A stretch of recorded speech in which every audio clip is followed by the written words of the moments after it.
How can AI help ensure that patients have the right drug, the right dosage to move the needle both on the clinical and the financial outcomes? We'll find out on this episode of ShiftShapers. Change either energizes or paralyzes. The choice is yours. This is the ShiftShapers podcast, bringing the employee benefits industry interviews with individuals and companies who are shaping the industry's shifts. And now, here's your host, David Saltzman. And to help us answer that question, we've invited Yoona Kim, who's the co-founder and CEO at Arine. Yoona, welcome to the program. Thank you for having me. Oh, it's my pleasure. So talk a little bit about your background. We're always fascinated here about how people got to be doing what they're doing. So I grew up in and around healthcare. My mom was a public health nurse, so I would follow her to the LA County public health clinics where she worked at. And I would always wonder as a kid, why is care so difficult to access as I saw the lines of people going out the door? Fast forward, my first job out of college was as a benefits consultant. And there I was crunching the numbers and the rates. And then I asked myself, not only is it difficult to access, but why is it so expensive and seemingly unsustainable, especially when it came to the prescription cost trends? And in fact, as a nation, we spend $530 billion on prescription drugs annually, and at least that much on the problems they cause. That's amazing that, we've talked to some folks who are starting to do widespread pharmacogenetic testing to try to get around that, et cetera. But beyond that, I mean, there's not only the problem in the spend and the overspend and the unnecessary spend, but we have problems with outcomes because of prescriptions, don't we? Can you talk a little bit about what causes those? Yeah, great question. So their prescription drugs are very powerful. Medications can cure or they can lead to fatalities as well. And patients being on the wrong drugs is in fact the third leading cause of death next to cardiovascular disease and cancer. And there are many different problems that can happen with prescription drugs, such as it's the wrong drug, it's the wrong dose, there could be interactions, perhaps someone isn't properly treated on medications when they should be. A perfect example of something that we commonly see, and we shouldn't see it, is the combination of someone taking Entresto and an ACE inhibitor. This is in fact a dangerous combination, but oftentimes physicians don't realize that Entresto also has an ACE inhibitor component. And when you combine the two of them together, that can cause dangerous consequences such as hyperkalemia, which can cause arrhythmias, acute kidney disease, and many detrimental things can happen as a result of that. It could also be a problem causing from one doctor doesn't see what another doctor is prescribing. Yeah, we keep talking about electronic medical records, and I suspect we're going to be talking about it for a long time. Whether we actually ever get there or not, different conversation. So that's kind of some of the low-hanging fruit. What are the other things? When you take AI, let's dial back. Let's talk about how you apply AI to these data sets and what it is that the AI is both looking for and learning. Sure. So we built a medication intelligence platform that can take in available data, and typically we bring in the payer claims data, both on the medical side and the pharmacy side, as well as the eligibility data. And we turn it into actionable recommendations around in which patients would a small medication change lead to a big difference in outcomes, and what should that right drug and dose be. So we are taking into account multidimensional data elements in each of our recommendations. Which medications have been tried and failed in the past? What are the demographics of that member? What are their other clinical, social, behavioral risk factors to pinpoint the right medications this member should be on? Do you find more, let's call them discrepancies rather than errors? Do you find more discrepancies with certain diseases than with others? I would say rather than by disease area, it's really, we do see an increase in discrepancies when there's a large number of medications. And 50% of Americans are on multiple medications. And when you look across, oftentimes different doctors are prescribing each of these medications. They don't have visibility into what another doctor is prescribing. Or again, these medications must be prescribed in the context of that full picture of that member, of that individual, and oftentimes that full picture is missing. Are the problems more acute in certain populations than others? I would say that they are more acute in the polychronic members where there's multiple medical conditions to consider alongside the medications. I often say that the human brain cannot get this right every single time because it takes multiple data elements to consider from the medication history, the medical history, the age, the personal circumstances of that individual to actually put all these data elements together and get it right each and every time. So there's the clinical part of this and the patient satisfaction part, but there's also the financial part of it. What kind of delta can this technology make for an employer or a plan? There is a huge difference that we can make in terms of cost savings. This, in fact, is the largest source of waste in our healthcare system. 1 in every 6 healthcare dollars is spent on, again, the patients being on the wrong medications and the complications that this causes. So if we think about that, what we've shown by getting the medications right, and I often say that it's also much easier to change a medication than it is to wait for a patient to change their behavior and these lifestyle and diet changes to kick in. Oftentimes switching out a medication A to a medication B, which is a better option, you can see that immediate speed to outcomes. So what we've shown in our own data is that we're able to reduce hospitalizations by 40%, cost of care by 10 to 15%, and we can show this statistically significant savings within 6 months. So again, there's that immediate speed to outcomes. How do you interface with the provider community? Great question. So we have usually the users of our platform are like the nurses and the pharmacists, and there can be the clinical care team of the carriers or the PBMs even. We also can supplement with our own clinical teams when a customer needs our clinical help as well. And essentially, these are the users of our platform, these nurses and pharmacists or medical assistants and health coaches. And our platform will guide exactly who needs outreach, what should that medication change and intervention be. These clinicians, because our platform is doing the work, is freed up to spend time on the actual member counseling of how exactly they should be taking their medications. And if and when there is a prescribing change that is necessary, our platform will generate a prescriber-facing recommendation that could be sent directly from our platform to the prescribers. If there are, as you alluded to earlier, if there are multiple prescribing physicians, how do you coordinate all of those folks?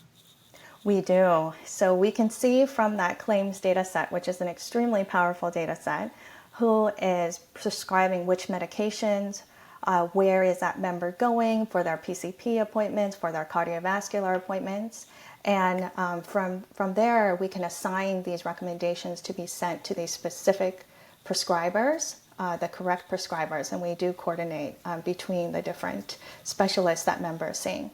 So if I'm Dr. A and you're Dr. B, we both get a notice saying, hey, we're recommending a change? We're sending mostly all of the recommendations over to the member's primary care provider. And when there are specific recommendations pertaining to a specific condition, like their cardiovascular condition, we are sending that over to their cardiologist. But we are also including a list of all the medications that individual has taken and indicating who the prescribers are, so that provider is also aware. Well, with all of us baby boomers floating around who are both multi-chronic and multi-pharmic, that's probably a very smart thing to do. One of the things that I found intriguing that you mentioned to me in the pre-interview was that you can also cut emergency department visits. How does that work, and what's the kind of deltas that you're seeing there? Great question. So we can cut emergency department visits, we've shown in our data, by 25%, sometimes even more than that. And the way that we do that is we look at some of these conditions. Like we've seen, a perfect example is individuals with COPD and asthma. Oftentimes are going in and out of the emergency department visit due to shortness of breath symptoms. And the core reason why is because they're simply not on the right inhaler therapy. This is extremely complex. There's lots of different choices, and then there's lots of different combination inhalers. So by getting members on the right inhaler therapy, we can prevent these emergency department visits. And now, a word from our sponsor. This episode is sponsored by MZQ Consulting, a concierge compliance firm that excels at making the complex simple.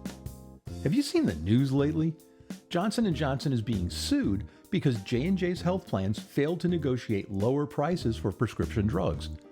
In the case of one drug, the plan paid $10,000 for a drug that regularly is available for under $80. Not only were the members of the benefits committee named personally, but their benefits advisor was also named in the suit. And that, dear listeners, is why you need a top-flight compliance firm.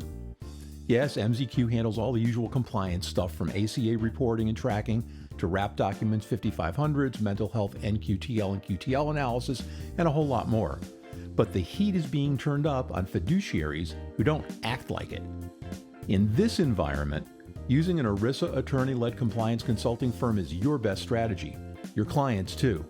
And MZQ Consulting is where you should go. For more information, go to www.mzqconsulting.com or email them today at engage@mzqconsulting.com. Now, back to our conversation.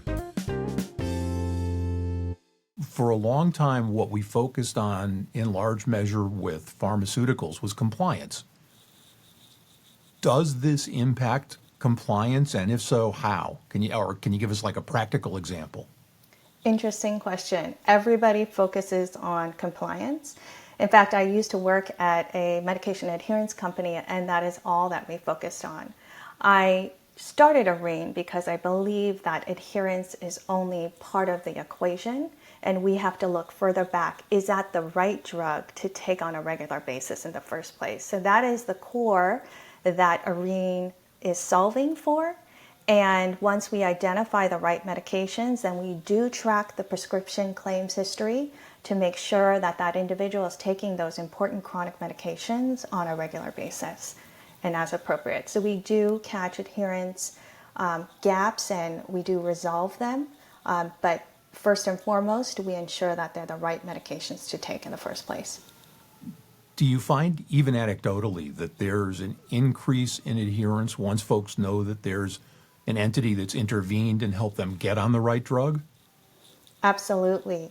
So we find that once members get that assurance that this is indeed the best option for them, because oftentimes they don't understand their medications, they don't know why they're important, and they have questions about, is it this particular medication I should take or this other option B? So once they have that assurance, they do indeed stay adherent to their medications. That's fascinating. Do you also work with some of the clinical management firms that are now being broadly used by advisors who are selling self-funded plans where they're able to find best in breed of all of their compliance things? We do often work with other programs, other clinical management programs. For instance, in one of our plan customers, we are finding that, oftentimes we identify members and are identified for the medication optimization program, that they would also be good candidates for their care management program. And we have a flow in which we can navigate members from one program to another. And vice versa, the care management program might find that this member's on 10 plus medications, they also need medication management and send them to our program. So are you patient facing as well, or just physician or provider facing? We are both. Because when it comes to medications, there's two components. Our platform will generate a patient facing care plan and education materials, as well as provider facing materials so that the provider can make the needed prescription changes. So when you have a first encounter with a patient, do you use things like Prochaska and other protocols to assess how ready they are to actually make this change, or do you leave that for the primary care physicians?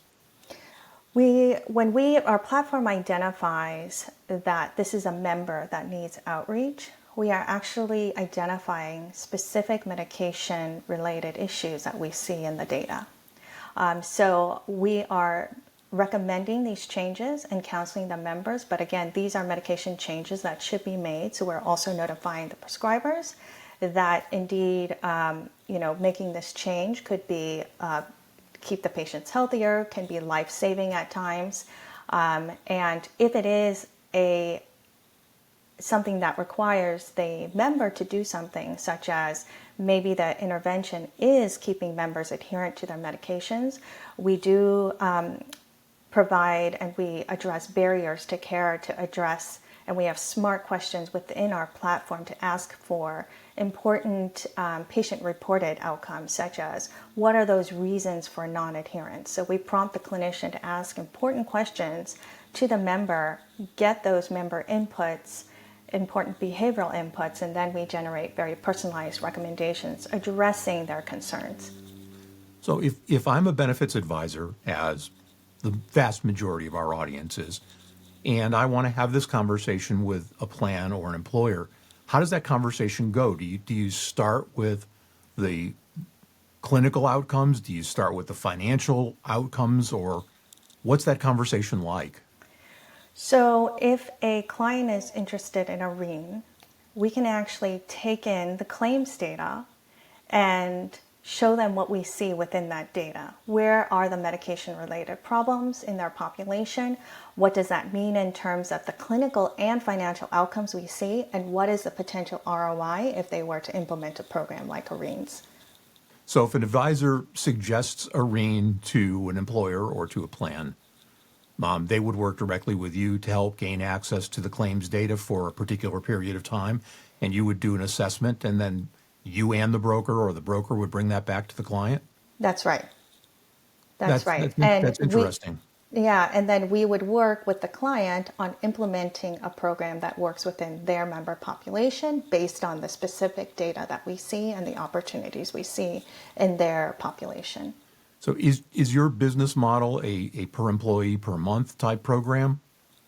It is a per member per month type of pricing model, and we are willing to also put fees at risk based on those clinical and financial outcomes, because essentially we view ourselves as really an outcomes-focused company that is in making substantial and significant improvements on both the clinical and the financial outcomes. Can you give us an example of a company that you went into and started this program and where you ended up after, let's say, 12 months and where the plan ended up?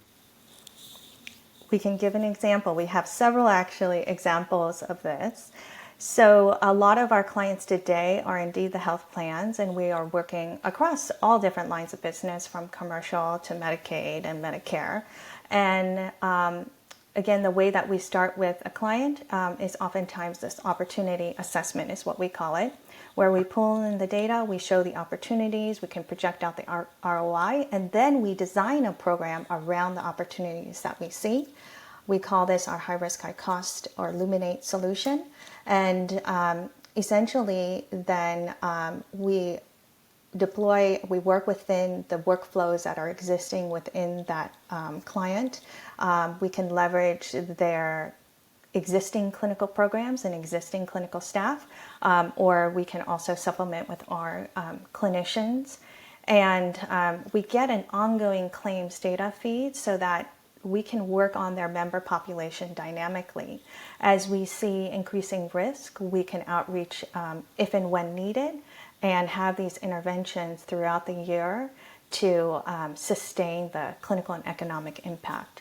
So as a result of these programs, we've seen consistently across all of our clients more than a $1,500 in annual per member savings for every member who's even received an Arine intervention. May not have been implemented yet, but again, that's the average savings we see. So if you multiply this across thousands of members, you can see how this can result in millions of dollars of savings.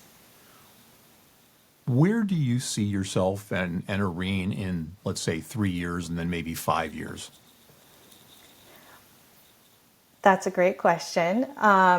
Actually, what we are focused on, and the reason why I'm hesitating on the answer, is because we want to see that these medication optimization programs are offered to every member on multiple medications. In fact, I think it's essential because medications are powerful. They can cure or they can kill. And as a result of that, we want to make sure that this program is accessible. And everyone's talking about the prescription drug cost trends, but it's not just focusing on prescription drug costs alone and playing like whack-a-mole game of prescription costs and coverage. What matters is the total cost and the outcomes, and that is what Arine is focused on. We're using the medications as a lever, but again, the focus is on total cost and outcomes. So in 3 to 5 years, we want to continue to expand these programs and make them accessible to all members on multiple medications. So you're back to the lessons that you learned from watching your mom. That's right. Yeah. And it's a great place to end our conversation for today. Yoona Kim, CEO and co-founder at Arine. Yoona, thank you so much for sharing your expertise, and we hope you'll come back and let us know how the program is progressing. Thank you so much. Shout out to the crew at Grand River Agency for their awesome post-production. This ShiftShapers podcast is copyrighted content and may not be reproduced in whole or in part without the express written permission of ShiftShapers Solutions, LLC. Copyright 2024.